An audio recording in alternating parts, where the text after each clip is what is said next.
In the 1960s, Don Yenko emerged as one of the SCCA's top road racers. But Yenko became famous for what he did away from the racetrack.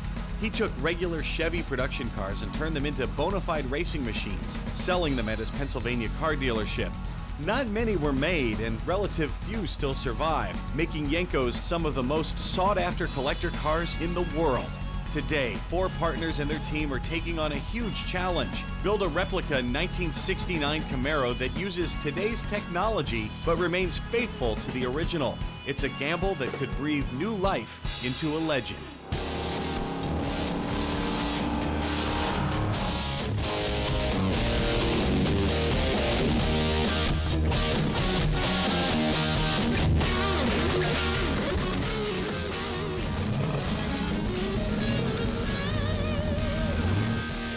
Hello and welcome to another edition of Brand New Muscle Car. Our 1969 Yenko Camaro has suspension, brakes, and a beautiful coat of Daytona yellow. But there's something very important missing. The heart of any muscle car, the engine. In our last episode, the team unwrapped the Camaro's big block engine and bolted on the clutch. The 5-speed Trebek transmission is designed to handle high horsepower, and this car has nearly 600. And the guys have to wedge all of those components under the hood of this 69 Camaro.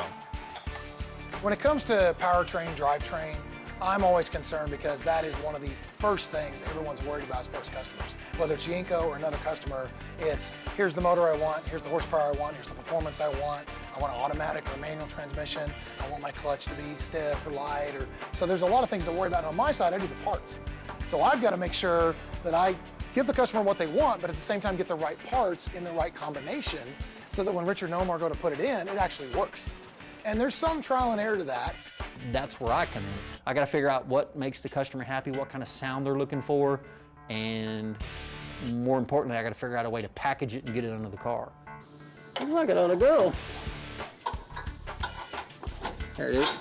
The parts combination on this car is unique, so the team won't know how well things fit until they actually try it. These things fit really, really snug. And after all that effort, the transmission won't fit by just a fraction of an inch. Richard grinds off enough powder coating to get the transmission to fit. He and Omar need a little help putting it back in, so they turn to Martin, the shop's chief body man. Hey, what are you doing sitting down? We're not done yet. Hey, I'm working so hard. Oh, well, you got stuff to do. The guys I work with here are really good. There's the inner shop stuff that goes on, but at the end of the day, if I need those guys, the paint guys, to come over and help, they'll run right over. If they need us, that's just how it works. I mean, we all work really well together. You have to be able to set stuff aside to get the job done. The job comes first here, always, no matter what. And Chief Bodyman Martin is glad to pitch in on the final step, drilling a hole for the shifter.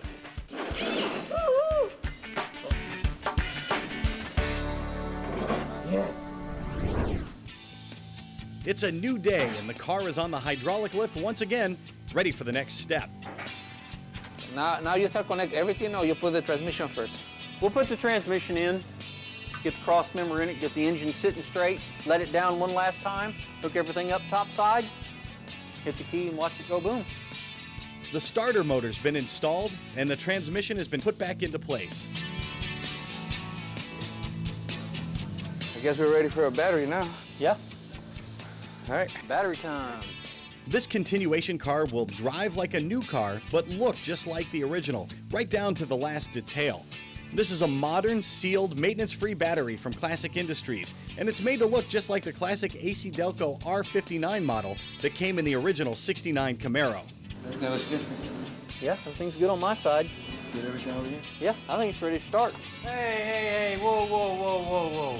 You don't think you're gonna fire this bad boy up without us? Come on now, we gotta throw some money down. We gotta bet on this thing. Is that right? It'll start. It'll start.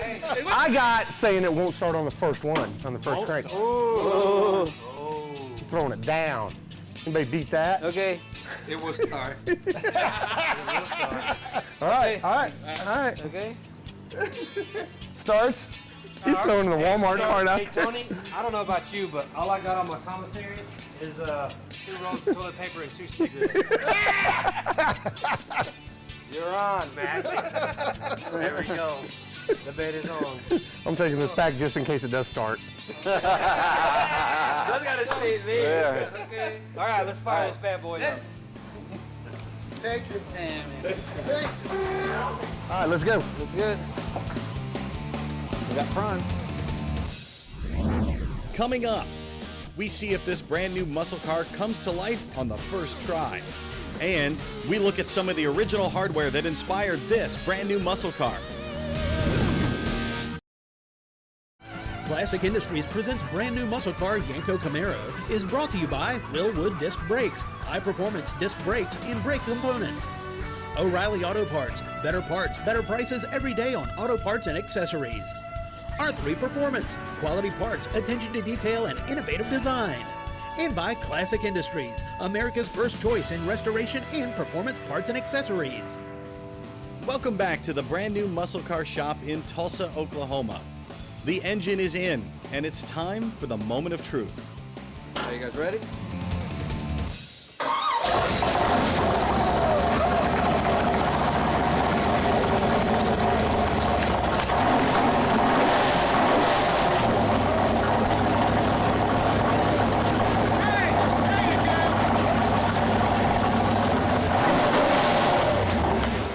Wow, that sounds good. That sounds awesome, man. Smells good too. The engines we've gotten from Performance Unlimited, we've had really good luck with. Fired right up, sounded great, no leaks, no problems. It's probably gonna run like a bat. Put a steering wheel in that thing. Who needs a steering wheel? We're going straight. What do you think it'd do to those tires? Just melt them. Those little bitty tiny ones, oh yeah. Yeah, there wouldn't be nothing left. In our last episode, we showed you how the team test fitted the radiator and hoses. Now they'll fasten the hoses for real, and they'll use a pretty ingenious tool to get the job done. Clamp tight is just the coolest little tool ever. If you see how it works once, you're in. We brought it here, we showed it to all the guys, and they instantly said, I gotta have it. And that's what I said when I saw it the first time, is I gotta have one of those. Guys, I'm gonna make a hose clamp out of wire. It's 10 times stronger, 90% lighter. So to get started, we're gonna measure around our project 4 times and add 12 inches. And you take your wire, you're gonna bring the ends together and make a loop. Then you're gonna feed the ends through that loop, and then you're gonna do that one more time, the exact same way around, right up through the center of the first one. Just grab the wire, take it around, just like so. Go through, make sure you're not cross or twisted because you want a nice, even seal. Now we're gonna attach the tool. Take the nose of the tool, push it right up underneath of that loop. Then we're gonna wrap it up and around each of the pegs, and then twist those together, just like a bread tie. There's a notch at the bottom of the tool. That's what you pop the loop into, and just start turning. So what it's doing is just pushing and pulling on that wire and tightening it around your project instead of twisting it. So I know you're familiar with safety wire pliers, right? You twist and twist and eventually snap and break. It's not gonna happen with this. You're gonna keep turning until you get to the tightness you want it to be, and you're gonna feel it. The tool's gonna start getting hard to turn, as well as getting nice and tight up against your project. So now you're ready to close it off. If you have the space, you're going to flip it 180 degrees. If you don't, because a lot of times you don't have that much space, just past 90 degrees is all you need. You cut the wire on both sides of the tool. The tool's gonna fall away. The tab's left standing, you bend over, that's your hose clamp. But if you do have the room, let me show you the full all the way over. Loosen, pull the tool away. Take your cutters, cut about 1/4 inch or so, and then you want to bend those tabs back down, just like that, and that's your hose clamp. Looks great. Looks good. The great thing is too, if you're doing a vintage car or original, you can actually take one of those clamps, slide right over top of ours, and it gives you a better seal, 360 degrees without any flat spots, and you're back to rigid. Awesome. How about we have to take it off? To take it off, bend the tabs back out, just like that. Grab that center, comes right off. Could reuse it on something smaller, or if you wrap it multiple times, you can put it right back on the same project minus a loop. Looks great. Let's get the stuff on the car. Okay. The best thing about the Clamp Tight tool is it can make custom clamps, any size that you need it to be on any size project. The American Muscle Car Museum in Melbourne, Florida. A $40 million collection open only to charity fundraisers. It houses the most extensive collection of original Yenko cars in the entire world, including one of the most rare. This week's Yenko Collector Spotlight features Don Yenko's American Challenger to more expensive European sports coupes. One of the things that's always been very impressive about Don Yenko was his innovation and his forward thinking and his focus to see the next big thing coming. In 1971, he's seen this Vega as an underpowered possibility to make a high performance car out of it. He got one out, got a turbocharger on it, did some tests, got a couple of the major magazines out who actually rated it very highly and very successful as far as the performance adds on. So Don initiated an order of 200 cars for 1971. He wanted to eventually get to 500 so it could fall within the SCCA guidelines for running the cars. And all of a sudden the EPA stepped in and says, not so fast. Before you put a turbocharger on or you modify any intake or exhaust on a dealer, you have to have 50,000 mile testing on this car to prove it's still within our guidelines. In 1972, he ordered another 200 cars hoping he could install the turbochargers. Unfortunately, he could not convince the EPA or do the 50,000 mile test. It was available, however, as a kit that you could buy for another $500 over the counter, or it would come in the back of the car to be installed by dealers later on. One of the things that Don's ingenuity and ingenious did realize is that the original pistons will not hold up to a turbocharger. He got with GM and he had a Vega-specific engine that was a Copo number order that had forged aluminum pistons that would withstand the extra heat, the extra wear, and the extra tear that we put on them pistons. As he moved along, he originally started out with the Ray J turbochargers. Unfortunately, Ray J could not keep up with the production and ended up switching to a Schweitzer brand turbocharger. When we come back, Richard continues to shoehorn even more components under the hood. Photos and documents shown on brand new muscle car Yenko Camaro, courtesy of Mark Gillespie. For even more about Don Yenko and the supercars that made his dealership famous, look online for the Yenko era and the Yenko era continued, Cannonsburg and beyond. I'm amazed that the whole thing survived 50 years in terms of reputation and popularity. Frankly, I'm kind of flattered that people have come to me asking me a lot of questions about my involvement in Yenko and my knowledge of the history. It was very educational for me when Warren, Donna Mae Mims and I started putting together our first Yenko book back in 2004 and 2005 to be reminded of all the things that happened at that time and start putting all the pieces of the puzzle back together. Because like anybody, over a period of 50 years' time, your memory kind of plays tricks on you. The number that everybody had been publicizing for years, I believe, was 54 cars had been converted by Yenko in 1967. Well, lo and behold, we find that there are parts invoices for twice that many cars to be converted. And in recent years, a couple of cars have popped out of the woodwork that didn't actually have the Yenko number tags on them, but they had all the appropriate parts and invoices. So we're thinking a few cars slipped out the back door somewhere through one of the various operations that never had a Yenko tag attached to them, but they used the parts that were actually intended to do that.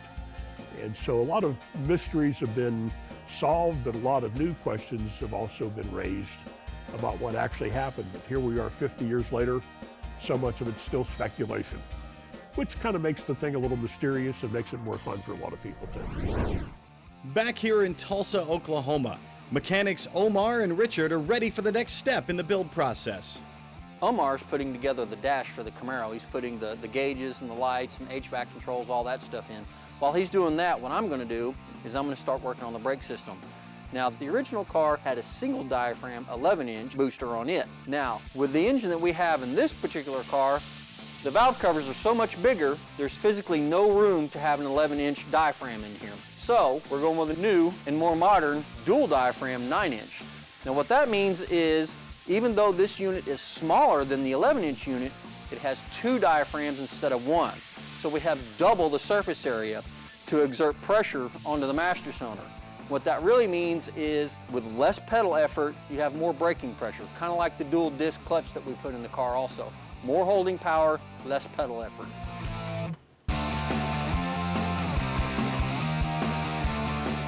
Richard finds that the brake booster just barely clears the valve covers. Wow, that's really close, but close is all we need. One more component means one more problem, but Richard takes a methodical approach every time there's a roadblock. I stop everything I'm doing, take a step back, take a breath, and then take a look at it all over again and try and find the best way to fix it. If you just slow down, look at it, take a little time, it goes together the first time. Okay, so we found out the windshield washer pump will not clear these great big aluminum valve covers. So what I'm going to do is I'm going to remove the washer pump from the windshield wiper motor, and that way we'll have enough room. But hey, less weight makes it go faster. This is the washer pump. What I'm going to do is I'm going to remove it from this housing so I can put the housing back on. Richard's really great. He knows this stuff. He's been doing it a really long time. He's actually a drag race guy, so he's a car nut. He's got a bunch of different cars, a bunch of different drag cars. It's his passion, and I love people that this is not just a job, it's a passion. When I come to work, it's something different. It's today we're trying to put this square peg into this round hole and make it work. And that's what I like to challenge. I like to be frustrated. I like, I don't always like things to be easy because then you don't have to figure nothing out. Okay, going back together with it. There's no such thing as a bolt-on. You bolt it on a couple of 3 different times before it actually works. Put it back on the car, we'll move on to the next step. There are definitely guys out there that are a lot smarter than I am, but a lot of it is knowing what doesn't work versus what works, because you don't know what works, obviously, until it works. So you go through a lot of things that don't work. Every car that we do, in each stage that we do, it gets easier because we know what we didn't want to do on the last one and what we're going to do on the next one, and it just makes it faster. Still more to come. Everything on this '69 Camaro continuation car is custom. Next, Richard and Omar tailor-make fuel lines to fit and function exactly right. Classic Industries presents brand new muscle car Yenko Camaro is brought to you by Champion Cooling Systems, high-performance aluminum radiators, Heat Shield Products, America's high-performance insulation, Z-Max, the one product for your engine, transmission, and fuel system, and by brand new muscle car, building yesterday's dream cars today. We're back at the brand new muscle car shop in Tulsa, Oklahoma, where the work continues for mechanics Richard and Omar. What do you think today, Omar, getting these fuel lines up out of the way, get our fuel filter mounted? I think if we go down the frame rail, stay on the outside all the way, and then once we put our subframe connectors in, that'll give us somewhere to mount it here in the middle. So you wouldn't want to run it through the middle of the car? Well, I thought about that too, but on this particular car, running the fuel lines down the tunnel poses a couple of problems. For one, obviously we have the drive shaft coming through here, but on this car, the parking brake cables are going to be run down the middle of the car too, and then the exhaust is going to be tucked up pretty high because this car sits pretty low. So I think on this car, we're going to be better off to run it outside the frame. That way the fuel lines stay out of danger. Okay, so I guess let's get these strung out and measured, get them off the car, cut, and the new fittings put on it, and we'll be done with this part. One of the things that's interesting about brand new muscle car is when we build one of these cars, they look old, they drive new, but very, very frequently people change the powertrain, the brakes, the fuel system. So when we talk about wiring, plumbing, drivetrain, you're mashing together old and new stuff. So that changes the wiring, changes the plumbing. So you may have to have bigger lines, better lines, lines with better heat capacity. Obviously, when you're talking about fuel injection, you've got more fuel, more power, more wiring. The reason why you see 2 fuel lines here is one is the pressure side going to the throttle body, the second is the return side going back to the gas tank. And the reason why fuel injection systems do that is that ensures a constant stream of nice, cool fuel going to the front, up to the throttle body. And not like the old school carburetors where the gas literally just sat in the bowls and got hot. Typically an engine runs anywhere from 180 to 200 degrees. This makes sure that we get nice, cool fuel all the way to the front. And the more cool fuel you can get in the engine, the more power it's going to make. What we're going to do now is we're going to change the fuel fittings on the back of the throttle body. These are banjo style fittings. And what that does is gives us a real low profile coming out of the throttle body so we can put the stock air cleaner on. With the old style fittings that were on there, the air cleaner wouldn't fit. So we're going to go to these so we can get the stock air cleaner back on it. So now we're going to be marking the lines to the size we need. That way we could pull the hoses back out and do a nice cut. You can use body shop tape, or a lot of guys use electrical tape. What that does is that keeps it from fraying when you cut it.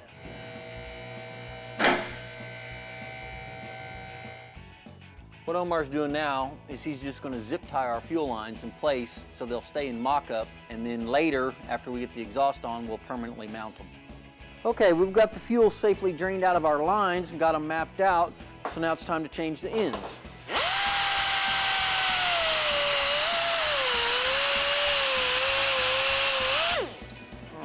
Take our fitting apart. Little assembly lube. Screw half of our fitting on, and then we screw the whole assembly together. The good thing about these AN style fittings is the collar goes on counterclockwise until the hose bottoms out, and then the fitting screws into the collar, and then you tighten it up, and you have a leak-free connection, just like that. We've got to figure out, as we spec a build out with a customer, what options do they want, what options do they not want, and what things do I need to change. We'll change the end on the return. Fuel lines, brake lines, we do have to sometimes make those. So literally Richard and Omar will hand make brake lines and fuel lines depending on what horsepower the car is, how much fuel it needs, is it an electric fuel pump, does it have a supercharger, right? If you go from 300, 400, 500 horse to like 700 or 800 horse, much more fuel. So different fuel lines, bigger fuel lines, a return line for the fuel injection. So we have to custom do a lot of that. Okay, return side done. We've seen all the parts that make this brand new muscle car go. Next week, the mechanics build the system that'll make it stop. And the team works hard to make the inside of this new car look and feel just like the original. I know I'm ugly, but look. Yeah. You see? You see the like the angle? Nice, right? Look at this one. Don't tell me this one is better. I like that one better. I like that one better. Thank you. Hey, you're lucky he didn't say, hey, give me from my good angle. Everything's good.